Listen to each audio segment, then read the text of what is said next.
If you guys have been following my content for a while, you know that I'm a big Cyberpunk fan, but I don't think people talk enough about how good the DLC Phantom Liberty is. The whole premise of the DLC is that this woman contacts you who is in a very similar situation to your main character, and she wants help. And you get embroiled in this complex set of relationships that have to do with basically the US government, and it exposes just how corrupt the US government is.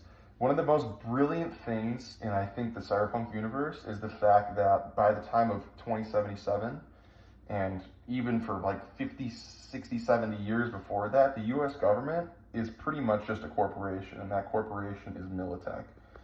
And I love that DLC because there's so many ways that you can interpret it. It's such a realistic dynamic between like humans and human interaction, and you get close to all the characters. And no matter what, you have to fuck one of the characters over, one of the primary characters. I won't spoil anything beyond that, but you kind of have to at one point.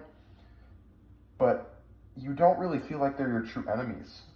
The real enemy is the one pulling the strings, which is Militech, which is their dynamic, that the puppeteer that is pulling the strings that has kind of created this whole system, and it forces you to do some unfortunate things. So I just think that Phantom Liberty as a DLC is phenomenal, and it's easily one of the best DLCs I've ever played.